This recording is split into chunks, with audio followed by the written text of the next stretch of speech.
Hi everybody, Andres Vergara here for Combat Japan.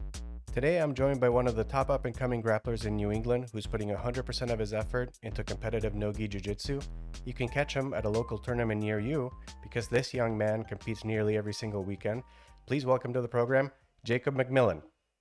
Dude, thanks for joining us. Yeah, of course. All right, Glad to be here. How are you doing? I'm good, dude. I'm good. Sundays are my favorite day. Just get to chill and relax. Rest day? Yeah, versus every other day's training. Well, dude, thanks for doing this. I really want to talk about how you're focusing 100% of your efforts into Muay Thai. Is that right? No, jiu-jitsu. No, I was just kidding. All right, cool. Let's get started with kind of the beginning, right? So what kind of led you to start jiu-jitsu in the first place? I know you had some experience in high school wrestling, but how did you kind of walk in there? Yeah, well, I always wanted to know how to fight. I thought it was really cool, especially as a teenager. And I had that background in wrestling, so it kind of was a natural progression towards jiu-jitsu. Definitely was a very big change though. Yeah. Yeah, I started my junior year of high school. I was just turned 17, I think, and I never really turned back. And so that was for jiu-jitsu, right? Yep. Did you wrestle all 4 years of high school? Yeah, with COVID, it was a bit weird. Mm-hmm. I had 1 year where we didn't wrestle at all. We just kind of lifted weights and practiced. But That's pretty cool. yes, I did do, except for my senior year because I was doing jiu-jitsu. And back then, I'm assuming you did wrestling because you said, you're interested in combat sports and Yep. stuff, but did you have like the vision of like, I'm going to do jiu-jitsu? Like, how did it get on your radar? Definitely not. I did wrestling actually because my dad like made me. Okay, nice. And I think I must have been looking for different gyms in the area because I was like, wrestling seemed a little bit limited, in terms of actual fighting. Yeah. Because it is, I'd say it's more of a game. Okay. There's just different rule sets, versus I think jiu-jitsu is a much more complete grappling art. So I started looking around the area for different gyms, and I kind of fell in the academy, and yeah, the rest is history. Okay, so you started training at the academy. Did you do the on-ramp program, the beginner program? I actually didn't. It's a funny story. Me, my dad, and my brother all went in, and it was just during it must have been a Wednesday, Yeah. and we just walked in, and they just put me right in with the basic class. Nice, dude. And my first partner was actually Pat. He's a wrestler too, right? Yes, he's a very good wrestler. And it was a weird experience looking back because I didn't really do the on-ramp. I just kind of walked right in. So you get started, you start at white belt. I guess when did you kind of flip that switch from I'm just training to get better to I want to start competing? It's a good question. I think it was the fall of 2024. Okay. That's when I started. Well, I also was competing a lot back in 2023 as well. I always kind of had those aspirations to compete a lot and to try to become the best that I can. But in the fall of 2024, I decided to take the jump and go to No-Gi Pans in Texas. Won one match and lost the second, but it kind of opened my eyes that there's a whole other world to jiu-jitsu that we don't really see in just in New England. And that was you were already a blue belt by then? Yes. Okay. Yep. So as blue belt, competing at blue belt no-gi pans, and the level of competition there is really crazy. And at that point, I was also wanting to pursue something in MMA, which, yeah, so Pans was in November, and then my first fight was in February, so pretty much when we got back, started jumping right into fight camp. Okay, right. So you did amateur MMA with NEF here locally, right? Yes. And but at the same time, you kind of had that seed of like, oh, there's this whole like high level jiu-jitsu thing. Yeah, as well. definitely. Okay. There was definitely both going on at the same time. And jiu-jitsu definitely took a back seat in 2025 because I was mostly just doing MMA fights. I had 3 MMA fights. So a lot of that time was taken up by fight camp. I did do a few tournaments, But I think since I've been focusing exclusively on jiu-jitsu, my jiu-jitsu has skyrocketed, I think. Just touching back a little bit on the MMA stuff. Can you talk about like what kinds of things did you like about competing in MMA? And also, I'd like to know the flip side, like what sucked? Like what are you not? Yeah. Well, it's definitely like there's a lot more nerves to it. Yeah.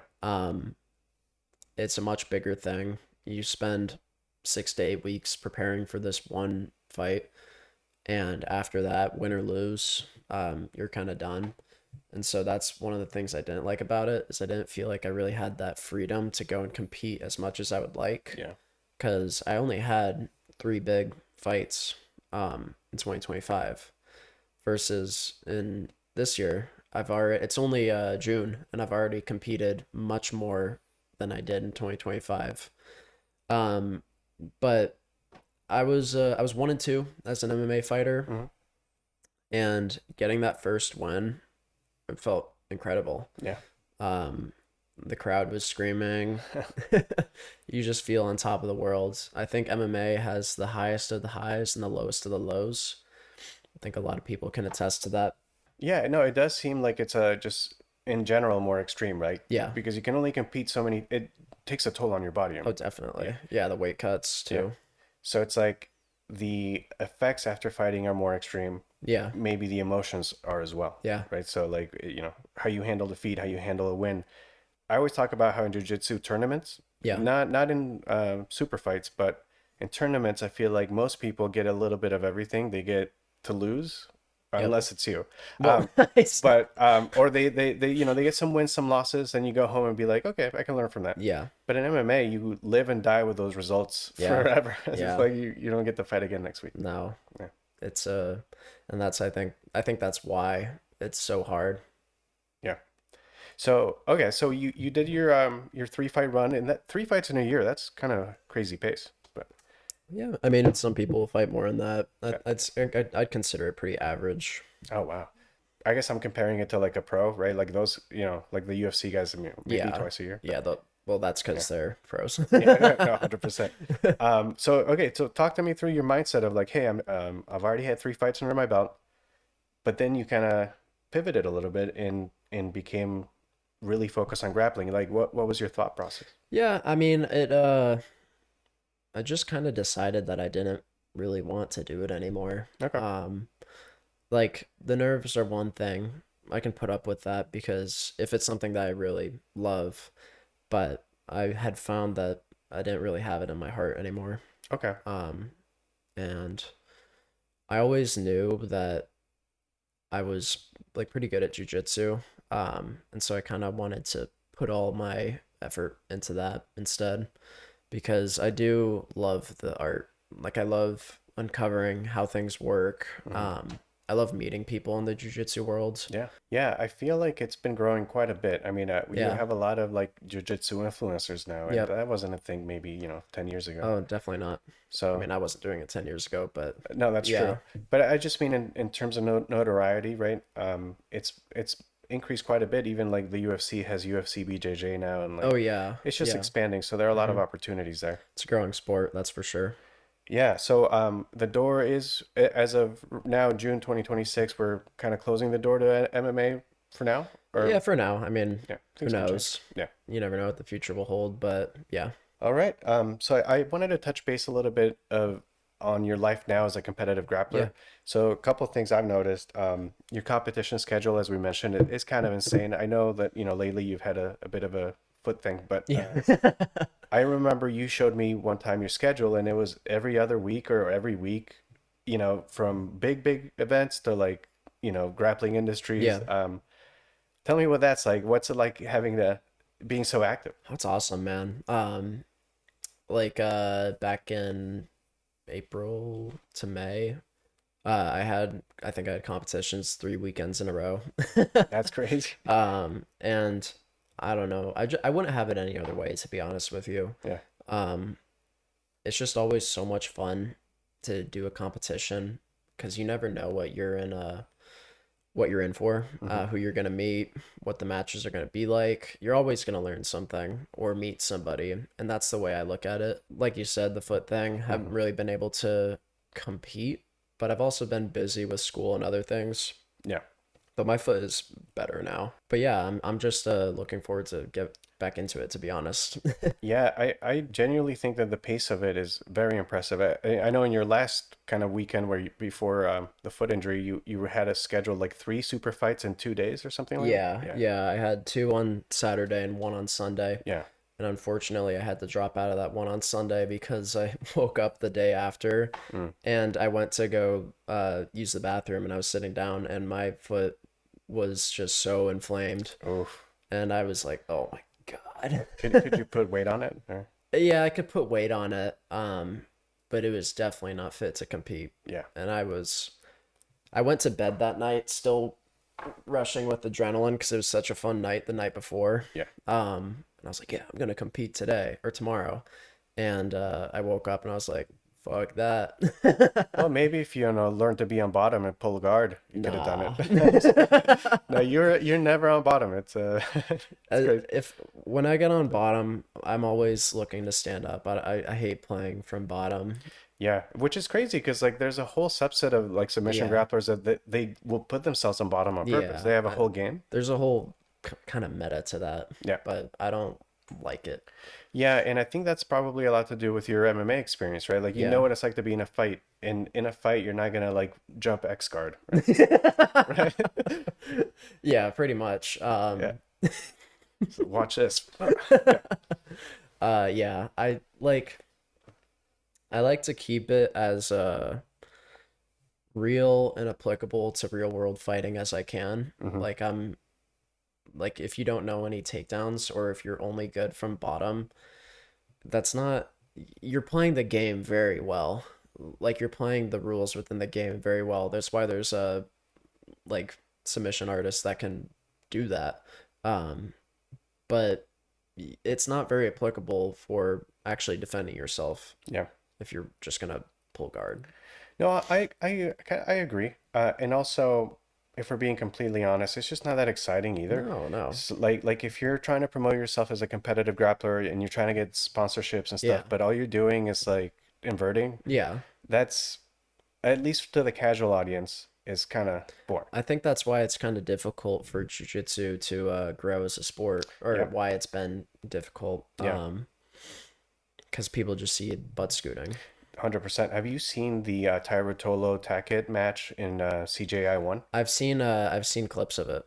It's incredible. Like they're both just standing and just trying. Yeah, I've heard that it's one of the best. I should watch that today. Yeah, you should. I mean, it's a crazy pace. Yeah. And I think those guys are a lot lighter than you. I know Andrew Tackett competes at 170. Okay. I mean, maybe now they're a bit lighter, but yeah. But I think stuff like that goes a long way to kind of showing people this is what jiu-jitsu is, right? It's an awesome sport when it's done that way, in my opinion. Yeah, 100%. All right. So, as we talked about, you had a lot of competitions this year. Some of the major ones that we want to talk about. I know you did IBJJF Boston purple belt. You've done world championship grappling events. Yep, those are always a blast. And those are in a ring, right? Yep. Okay. And then you did one called ASAP. Yep. Sorry, what's the name of the promotion? It's ASAP Fight League. ASAP Fight League. And was that in an actual a cage? Yeah. Okay. Yeah. Tell me a little bit about each of those experiences. Yeah. So IBJJ. Well, I'll go in order, I guess. Yeah. World Championship Grappling. That's always a very fun venue. It's a ring, basically like this. Yeah. Except there's only 3 ropes. Gotcha. And I just love different environments for jiu-jitsu, like whether it's in a cage or a ring. I gotta say, after competing in a lot of cages and rings, I prefer it because there's no resets, basically, because you just run into a wall and you're still going. Or if you're in a cage, you just go right up against the cage and you don't push them out.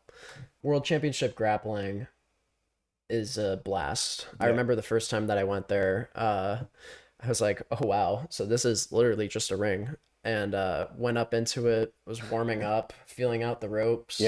Actually, I got kind of fucked over in my last match. Okay. He pushed me against the cage. Yeah. Like this, and then the ref came in and pulled the ropes, and it sent me forward like a slingshot, and he just tossed me over. It generates that much power? Oh yeah. Oh, that's crazy. Well, she really tugged on it. Okay. Yeah. So like this is the recreation of like the Pride ring from Japan, and Ryzen, Pride's successor, they still use a ring like this. Yeah. And it does have 4 ropes because one is so you don't like fall out. Yeah. But it's interesting because like when people are pressed up against the cage, obviously the ropes aren't strong enough to like prevent everything. Yeah. So you have all the refs holding people's like heads and butts. Yeah. That was definitely happening at World Championship Grappling as well. That's why I always try to go for the posts because they're less likely to fall out, just feel more control. Yeah. That's pretty cool. I think I saw a clip of you kind of holding a guy's head outside, like hanging off of the ring. Yeah. Well, because we ended up kind of towards the edge of the ring, like about here. Yeah. And I didn't really do it on purpose, but I was like, oh, well, there's a drop there, and just started pushing his head down the side. The decapitation. Yeah.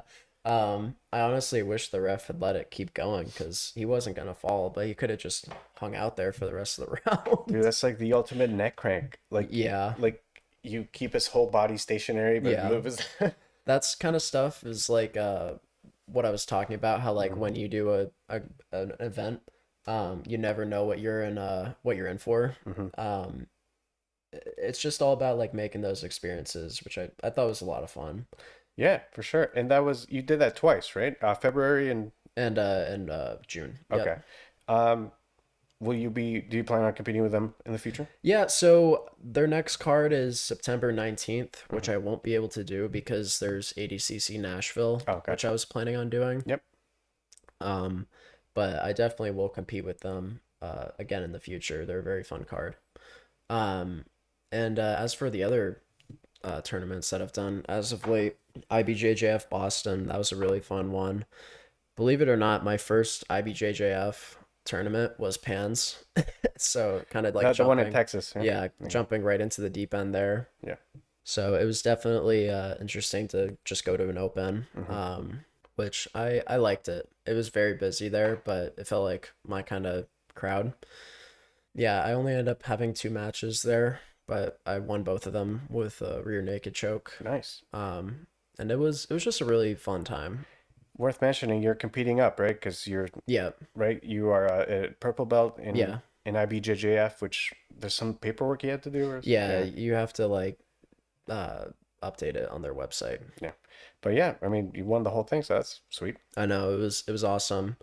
And yeah, I am competing up just because I want some like tough competition for what my goals are in the sport.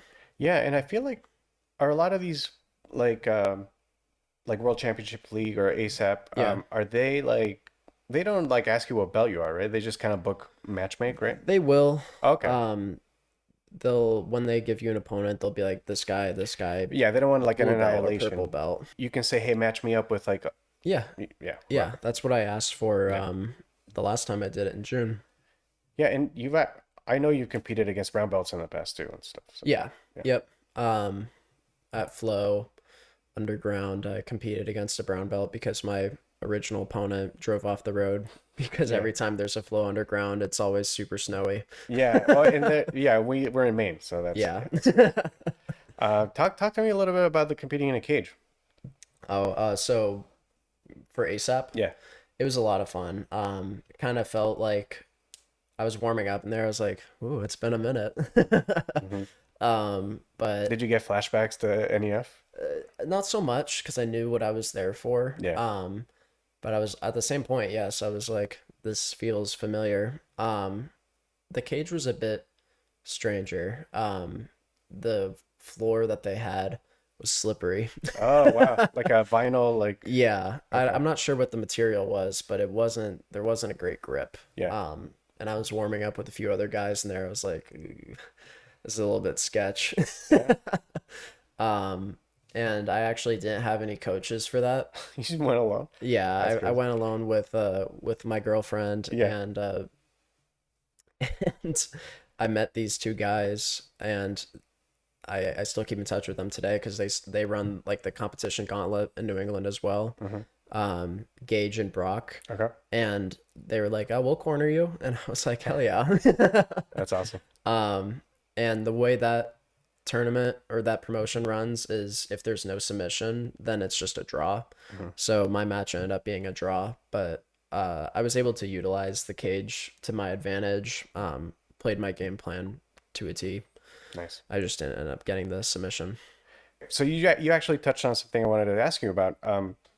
I think, in my opinion, one of the issues with grappling is that as a spectator, is that when you watch something, you want to know the rules, right? Like I don't want to watch every single NBA game and they all have different rule sets, right? Yeah. So as you know, like basically each promotion will have all sorts of quirky, like unique rule sets. Yeah. So talk to me about what it's like to navigate those things, and also like, do you have a preference on like what's your favorite rule set? Well, the cool ones will be like all submissions are legal. Everything. Yeah, those are the cool ones. Yeah. But me personally, I don't really concern myself with rule sets too much. All I really care about is the time limit, whether it's points or ref decision. But even then, it doesn't really change my game plan. I guess what submissions are legal, but I only really go for a handful of submissions. The Jacob plan is go in there and try to win. Yeah.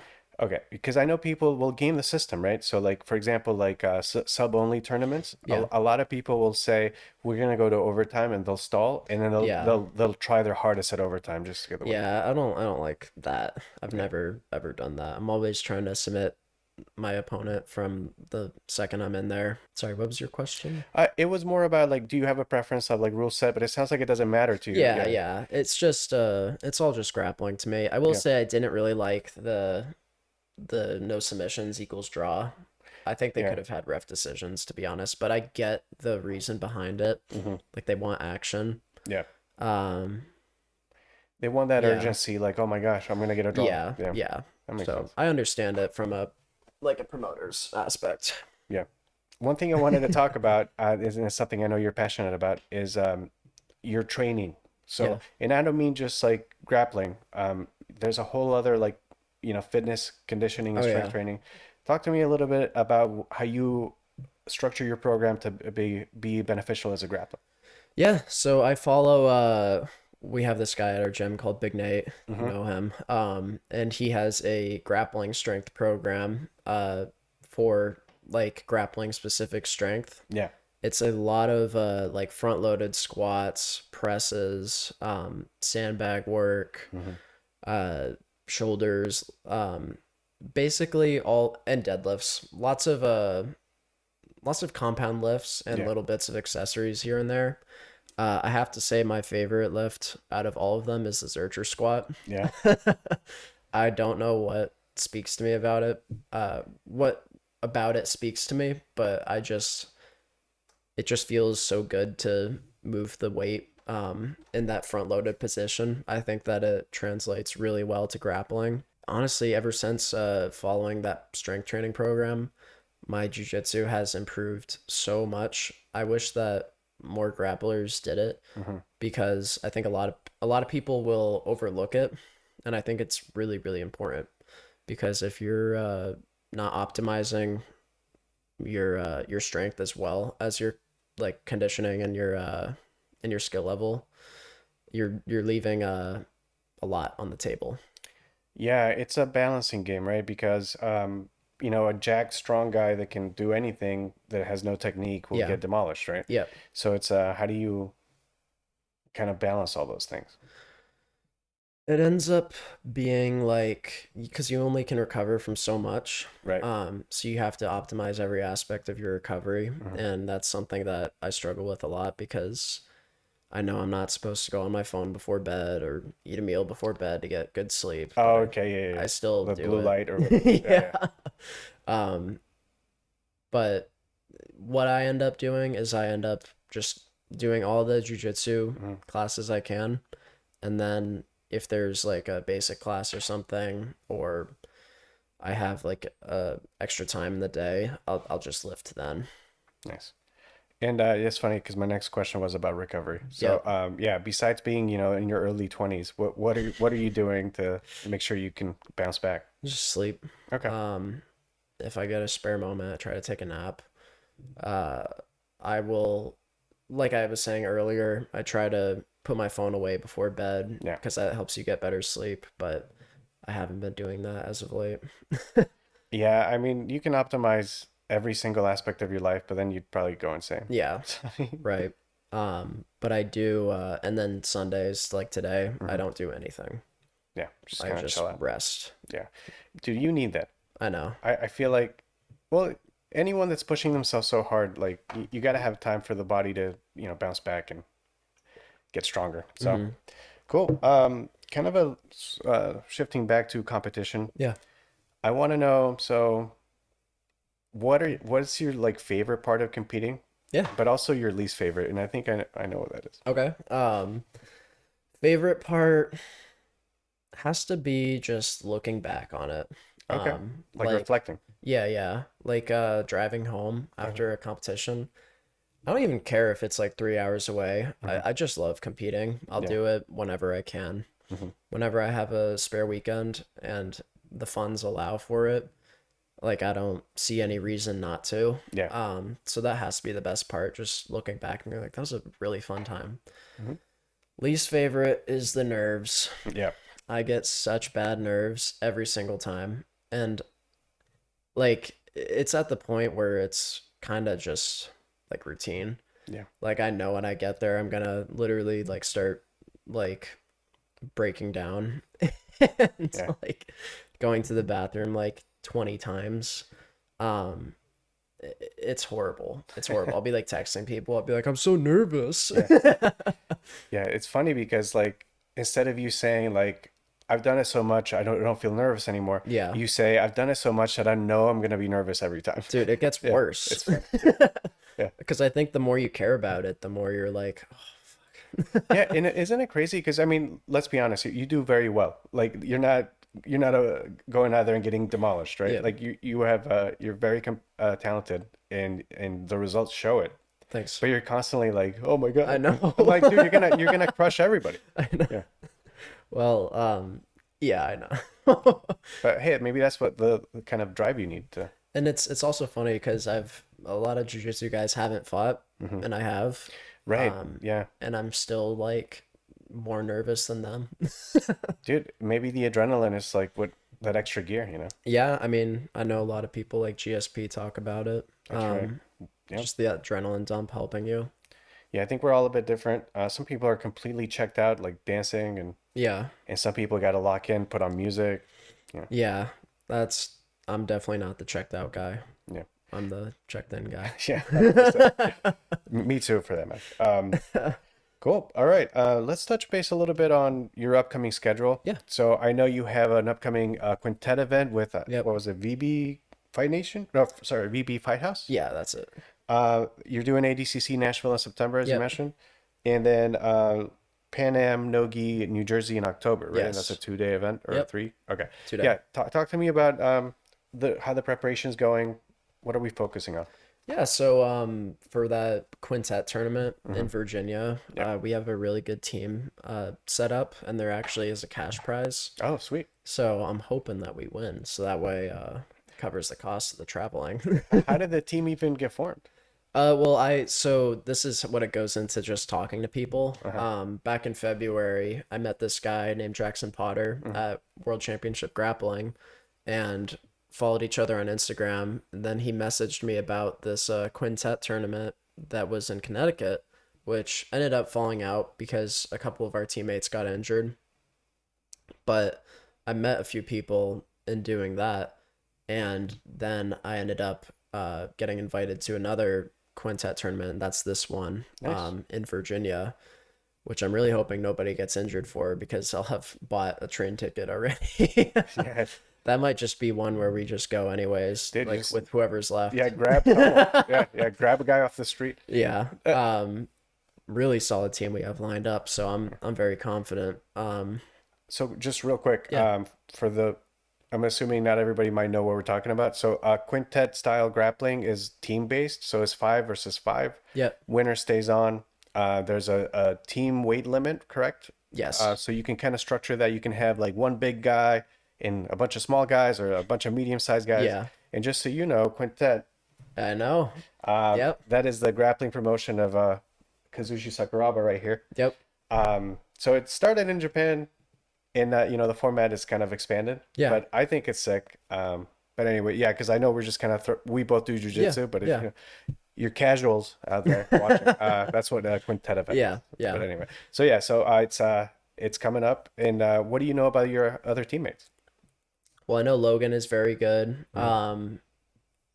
He's about 145, 150 maybe. Okay.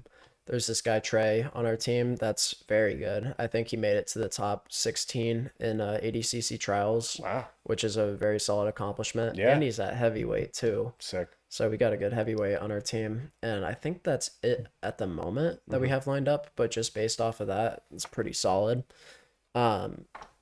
So I'm excited. What's the weight limit for each team? 900 pounds. That's so funny. Yeah. You have to come in at 900 pounds as a unit. As a unit, as one team. So I'm actually bulking for that. Heck yeah. Because we have some spare pounds because one of our teammates had a different tournament that he was doing, and he was our heaviest guy. So now everybody else is kind of not picking up the slack, but we're just bulking a little bit. So literally nobody's cutting at all. Everybody's allowed a few pounds. Yeah. That's cool. Yeah. That's actually nice. I know. I'm gonna try to get to 200 before. For real? 200? What are you at now? Like 190. All right. Yeah. I mean, that's what in that's next month. No. Sorry, that's not I mean, it is kind of in 1 month, August 8th. okay, yeah. Yeah, Oh my gosh. Yeah, you gotta up that calories. I know. Even if it's just fat, it's just weight. Yeah. All right. So gaining weight, is that gonna affect you at all in your event after that at ADCC? Like, what are you trying to compete at? Whatever weight I'm at, to be honest. Okay. So Yeah. how far in advance do you have to sign up for that? Within a few weeks. Okay. So I'm not actually signed up yet because I still need to get plane tickets. Yeah. But I don't really care. For ADCC, I believe it is a little bit different with submissions because, with the rule set because they do like full on slams, right? Yeah. That's it. It's actually funny. For ADCC, you're allowed to slam out of a submission. Mm-hmm. For World Championship Grappling, you can slam, but only if you're not in a submission. So if they're just hanging on to you? Yeah. Okay. And I actually did it a few times. He was in my I was in his closed guard, and I just picked him up Yeah. to slam him, and he let go Yeah. because he didn't want to get slammed. But yeah, so for ADCC, you can slam out of submissions, which I will definitely, if I need to, I'll definitely be doing. Yeah. And also, yeah, I guess they're all going to be your same size, right? It's on. Yeah. Okay. I mean, I'm like 190, so I'm not super light for 200, but I would be on the light side because I don't want to go back to 185 Yeah. at this point. I am locked in for 188 at Pan Am, so I'm gonna have to cut a little bit for that, but it'll be fine. So talk to me a little bit more about this ADCC tournament. Is it what kind of tournament? Is it an open? Yeah. Okay, so like what comes of it if you win your bracket? Like, do you get any just some medal? Nothing, just some medals. Okay. And how if your intention was to do trials, right? What Yeah. you need to do is it just a sign up or You do can just sign up for Okay. trials. The reason I want to do ADCC Nashville though is it's so far removed from New England, so it'd be a lot of different competitors I've never seen. Yeah. And I think it'd be good to get some different looks. Yeah. But you don't get anything from winning. It's just a really good achievement. Yeah. It is a good achievement if you win, even though it's just the open, especially at the advanced brackets. Yeah, I think there's a level of prestige in the name, right? Like Yeah. like people that sign up for ADCC and even travel to go, like Yeah. they're a lot more serious. Yeah, than a ADCC local tournament. is in my opinion the best. IBJJF is good, but it's kind of it's a lot of issues with it. Sure, and that brings me to the next thing. So that's Pan Am's no-gi Yeah. in New Jersey. Is the whole thing, are they doing concurrent gi and no-gi, or is it like a whole separate event? It's just no-gi. Okay. Yep. You have no interest in lapel chokes. See, okay, so I like I like gi. Yeah. I will compete in it if there's no extra cost. So like for grappling industries, I'll always do gi as well, just for that extra experience. But I don't specialize in it. Yeah. Kind of more so specialize in no-gi. And I think that makes sense from your wrestling background and Yeah. stuff. Like you're not used to grabbing onto cloth. Yeah. But I'm never gonna flat out like not compete in Sure. gi just because I don't like it. So you know, kind of jokingly said there's some problems with IBJJF. Yeah. I know that like they have weird weigh-in rules and stuff. It's Like all weird. Yeah, what? Tell me about So that. you have to weigh in right before you go up. So there's like no weight cutting. Yep. So any weight that I'd have to cut, quote unquote, it'd have to be like fat. And there's a big like where you compete is fenced in, and there's no coaches allowed Oh, inside. but can they yell stuff? They can yell, but it's difficult to hear. Wow. So it's just little weird rules like that. And as soon as you weigh in, you have to stay in this like penned in area before you compete. It's just, I don't like how they run it. They kind of yelled at me because I didn't know. After I weighed in, I was like, what's this fence for? And I just walked right under it. Yeah, they seem to be like just very strict for Yeah. just because. Yeah, and they don't even really run their events that smoothly. Oh, Like I've been to events that have been run much more smooth than that. So I don't know. yeah, it's I hear a lot of athletes they get frustrated by how rigid it can be. Yeah, Yeah. and that's why ADCC is kind of like a breath of fresh air. Yeah. Because they don't really give a fuck. Yeah, fair. Okay, so aside from these, you know, three big ones coming up, anything else on the horizon for the rest of the year, or something you might want to consider doing? I don't know. I haven't really thought past Pan Am's. I haven't looked past it. I might take the time after Pan Am's to just grow my skills. Yeah. Build the engine, so to speak, get stronger. But who knows? And in the meantime, you're going to sprinkle in local competitions as well. Of course. We got, you know, we always have Grappling Industries. We have Versus Trials. Yep. Yeah, that's a new one in Bangor. That's Yep. right. Now that you're doing grappling and it's your main passion and focus, what does success look like to you when, you know, you look ahead in 2 to 3 years? What's the dream? Yeah, 2 to 3 years is still early on the horizon. If I were to look 5 years ahead, Yeah. I would like to. My goal is to win a trials, ADCC. ADCC trials. Go to ADCC Worlds and win it. That's like the ultimate achievement right there. I'd like to at some point. I do want to move for jiu-jitsu, just to kind of get into some of those like elite level rooms, but that's not right now. And who knows if I'll end up getting that achievement, but that's what I'm shooting for. Yeah, and I feel like a lot of grapplers' careers have been made by just doing really well in ADCC. I mean, it's not a guarantee, but like especially if there's like a storyline. Okay, so the ADCC trials, ADCC run is in the future, and that's kind of the overarching long-term goal here. That's the goal, man. I'd also like while I don't like IBJJF, I'm still gonna do it because it's a solid tournament. That's why I'm doing no-gi pans, because that's also a really good achievement. But yeah, ADCC is definitely my focus. Awesome. I personally, I've seen you compete. You know, we've rolled together. I think you have everything it takes. You just gotta apply yourself. Cool. I wanted to do something a little different with you. I thought it might be fun to do like some rapid fire. Like, oh gosh, I'll just ask you something, and you gotta first thing that comes to mind. Is that cool? All right. All right. So we're starting with favorite submission. Kimura. Wow. Favorite position. Oh gosh, crucifix. Wow. Surprise, surprise. Who's been your hardest roll At the gym? ever? Ever? Oh gosh, has to be Mark. Mark Jack. Yeah. Yeah. What is the worst technique? The worst technique? Yeah. In what way? Just what comes to mind. I can never full guard. There you go. I actually I thought you were gonna say that, just pulling guard. That's Yeah. funny.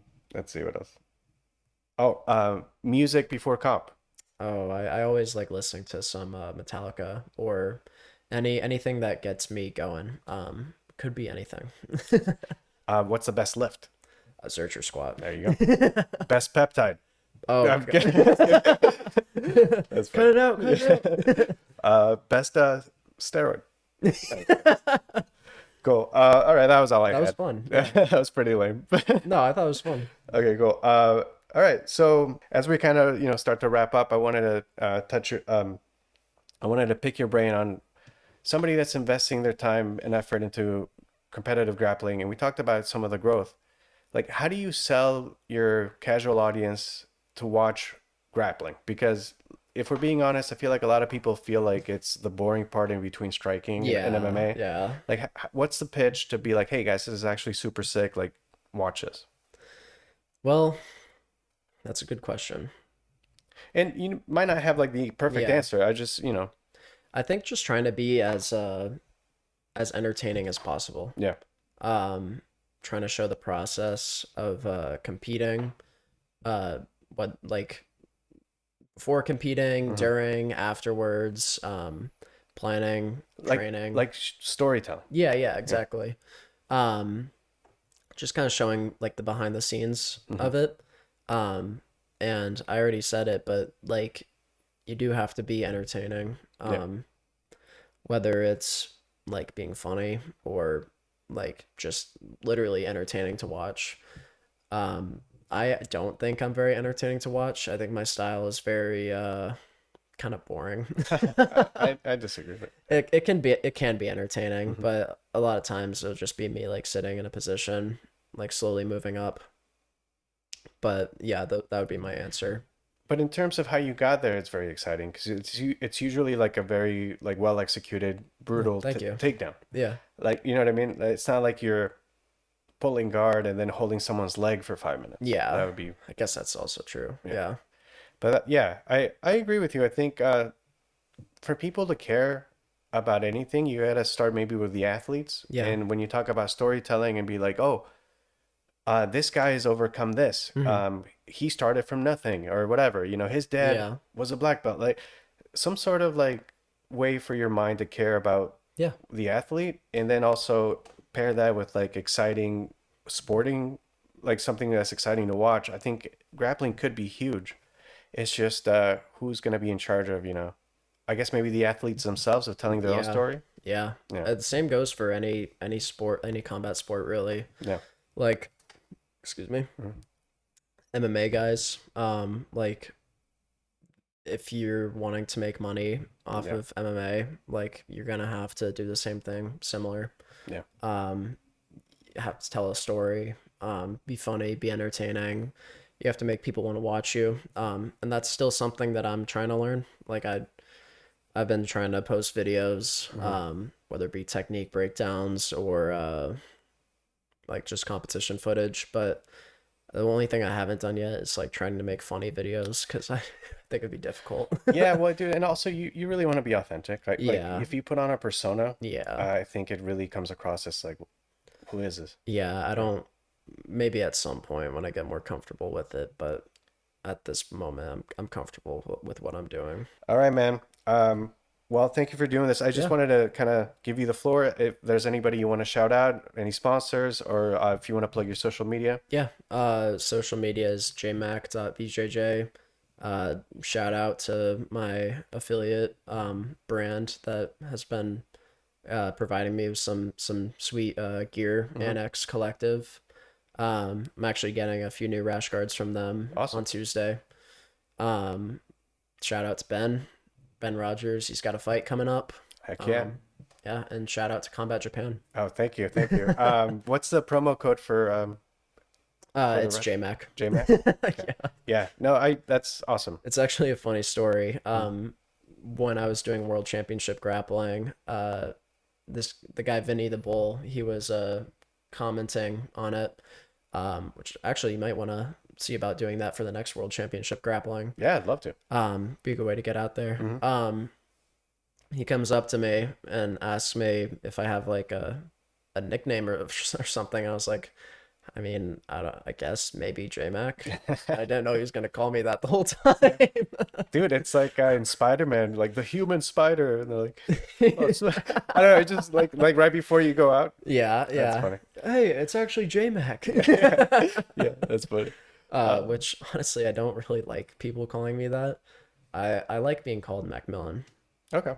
and competing. Well, we'll workshop it Yeah. for now. Yeah. But no, that's cool. Yeah, check out the sorry, what was the name of the sponsor one more time? Annex Collective. NX Collective. Yeah. Promo code JMAC. Yep. Dude, thanks for doing this. Appreciate it. Of course. All right. I'll see you.